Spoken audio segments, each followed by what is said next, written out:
The story of Chhatrapati Shivaji Maharaj, Part 2, Early Childhood. Shahaji Raje developed his Pune and Supe Jahagiri for his convenience, along with his citizen, and tried to create his own Hindu state. But this did not go well with Badshah, and a chieftain named Raya Rao was sent to crush the Pune city. Raya Rao destroyed the fortification walls of Pune, crushed most of the houses, burnt the agricultural lands, and spoilt everything. He plowed the agricultural land with plough pulled by donkeys. This meant that Pune was no more the capital of Shahaji Raje. He gave a message that if anyone tries to defy the Badshah and create his own Hindu state, he will be crushed in the same way. Now Shahaji Raje decided to move to Vijapur and work for Adil Shah.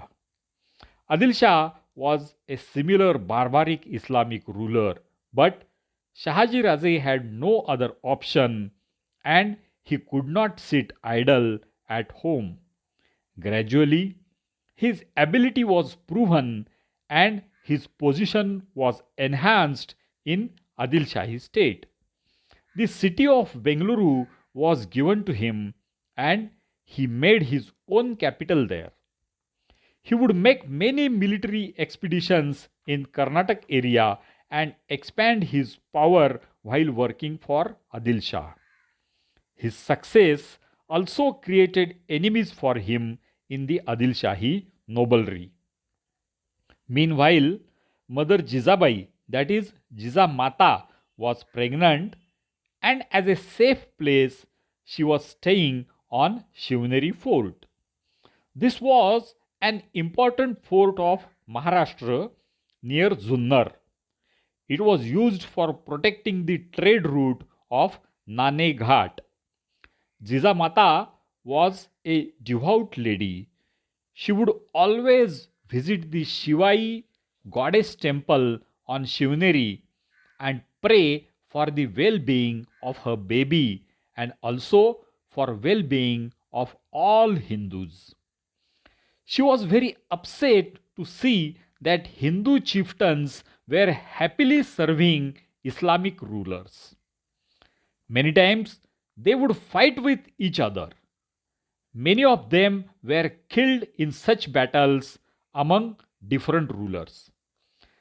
They were not having right and courage to stop damage to their own temples.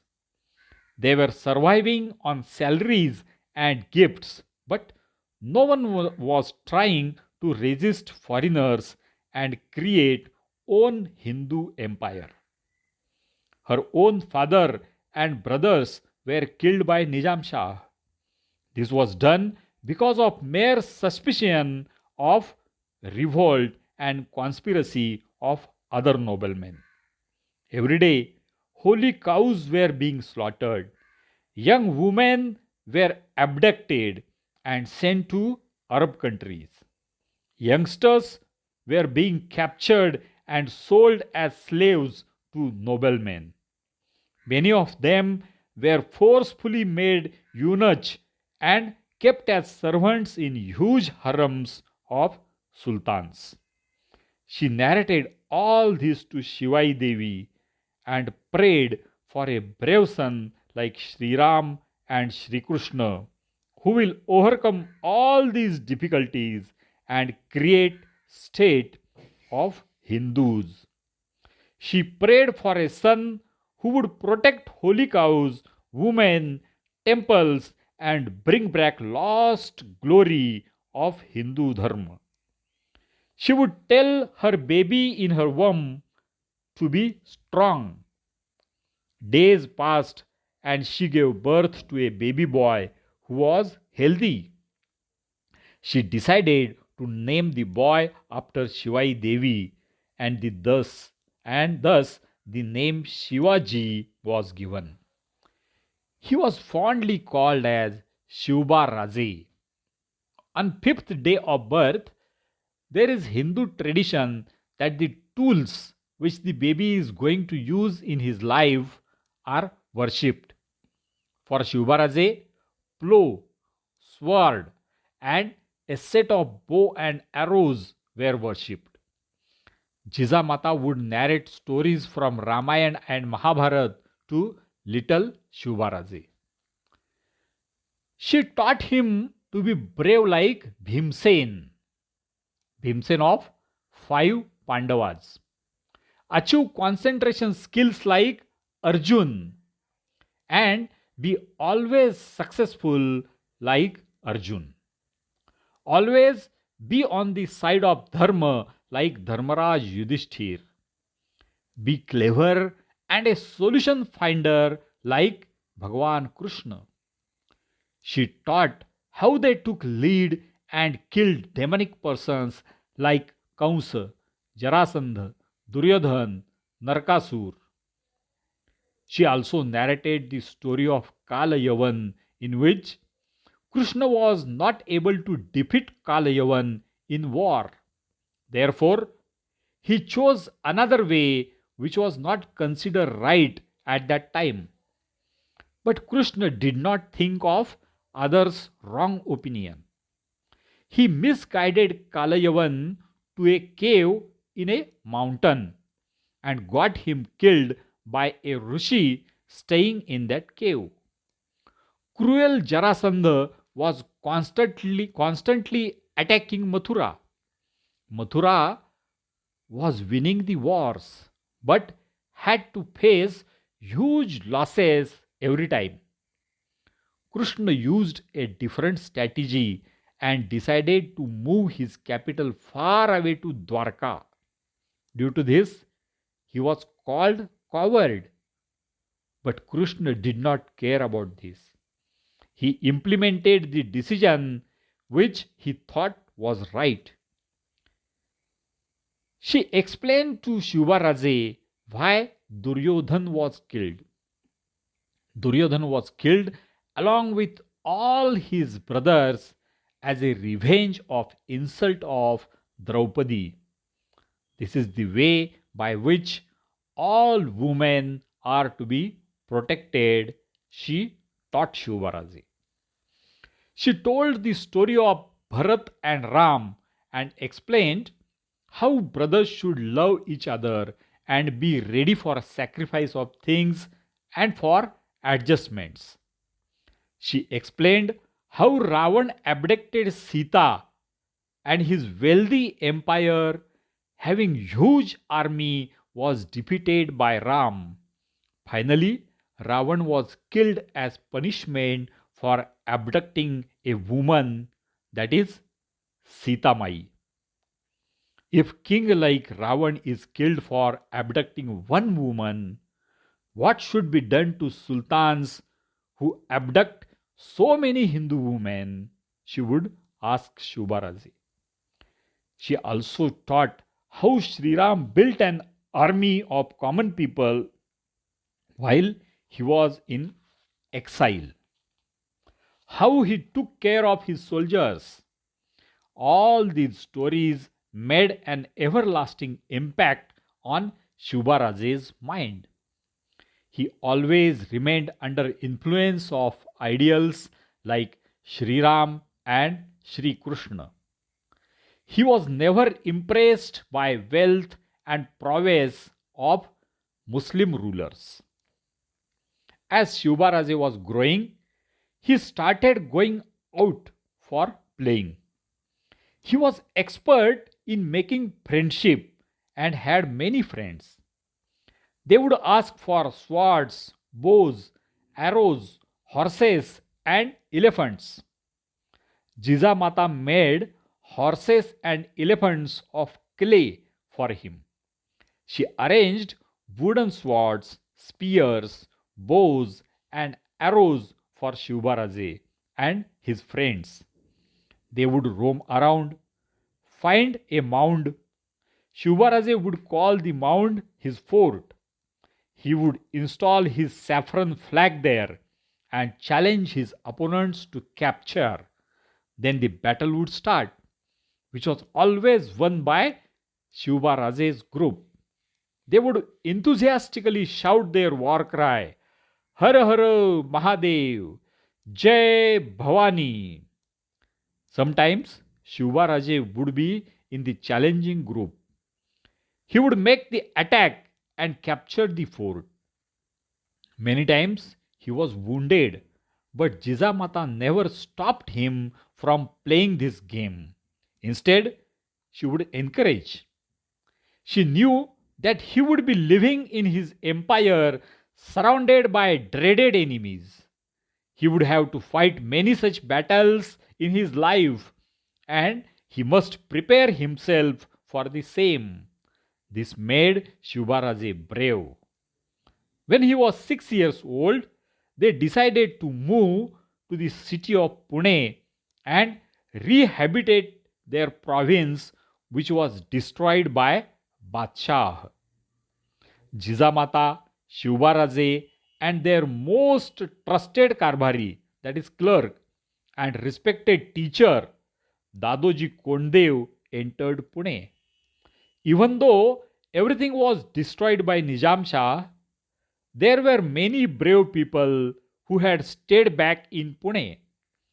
Jizamata stayed in the home owned by Zambre Patil and met people staying in Pune.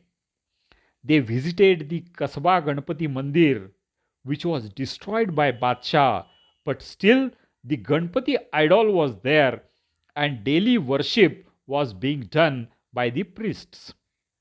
Jizamata gave orders to collect pillars and stones of original temple, prepare new stones, and construct the temple again. She taught Shivaraje what is to be done to temples destroyed by invaders. They visited the Someshwar temple in Pashan and arranged to paint the walls with Hindu religious images. The farmers in Pune were in a threatened state because of population of foxes and wolves. This population had increased to such a level that farmer's life was in danger when a farmer would visit his farm. Jizamata gathered young brave people, gave them weapons, and offered incentives to kill wolves. For every tail of killed wolf or fox, she would give one gold coin. The brave boys did the job very fast and made the farm safe from these cruel beasts. Because of this, land under cultivation increased and farmers benefited.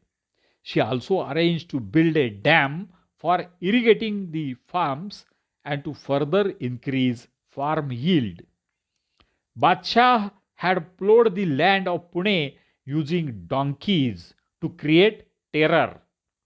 Shivaraje plowed the same field with gold plow to eliminate the terror and to indicate that now Pune was safe for Hindus. Artisans, farmers, artists started coming back, and Pune once again became a well settled place. While doing all these works, they built a palace for Shivaraje, which was near Kasba Ganpati temple, and it was named Lal Mahal. The palace had rooms of Shivaraje and Jizamata, big kitchen, storage of food grains, weapons room, exercise rooms, wells for water, and arrangements for servants. It was well protected by surrounding wall and guarded gates. Even though they were living in their own Pune city, they were always alert about their enemies and made elaborate arrangements of protection. Jizamata and Shivaraje would regularly visit many temples around Pune and offer prayers and services. These included Chintamani temple in Theur, Khandoba in Jejuri, Moraya in Chinswad, Devi in Kondhanpur, Bhuleshwar near Yavat, and so many other temples. Shivaji Raje continued this in his whole lifetime. In his expeditions, he always offered prayers in Hindu temples in those areas, tried to improve facilities in the temple complexes. Even though he was surrounded by Muslim rulers who hated Hindu Dharma, Shivaraje always felt proud to be a Hindu. His actions instilled pride about being Hindu in his people.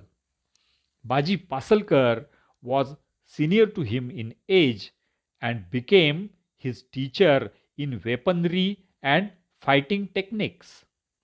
Dadaji Kondev was a trusted person of Shahaji Raje and had a vast experience of administration and legal matters. He became teacher of Shivaji Raje in these fields of education. He would take Shubharaje with him to Gota Sabha held in nearby villages. What is Gota Sabha? Gota Sabha was a gathering of members of rural society and government officials. It was held for clearing disputes about land ownership or many other matters. How to trace facts, how to find out true ownership, and how to deliver justice, how to find culprit. All these things were taught by him in such gatherings. This knowledge became very much useful when Shivaraje's Hindavi Swaraj expanded. Shivaraje made friendship with many brave and like minded boys in this period.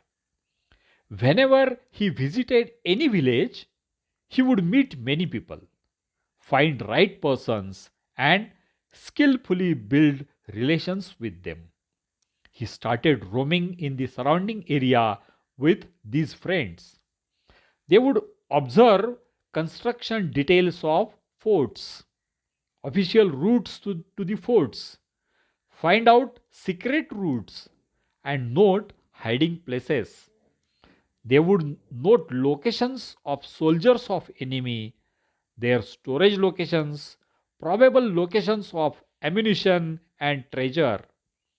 While doing all these treks, Shivaraje would discuss with them current status of Hindus, the atrocities committed by the Subedars, Thanedars, and cruel Badshahs and Sultans.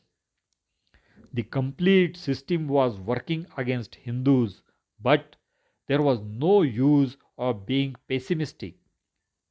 They would fight and overcome the obstacles. Whatever knowledge he had gained from Jizamata, he would pass the same to his friends. They did not understand everything, but they loved him and believed in his abilities. Thus, all of them started dreaming about their own Hindu Swaraj, meaning Hindu empire.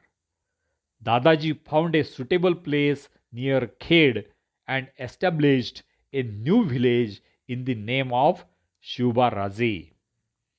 They invited various artists, artisans, and experts to reside in this village and built a palace for Raje. This village was named Shivapur. This is the first place named after Shivaji Raje. The regime of Shivaraje was friendly to farmers and artisans since the beginning. Here, part 2 completes. To have this printed book, please contact Narendra Vishwanath Pense 770-901-3232. Chhatrapati Shivaji Maharaj की जय।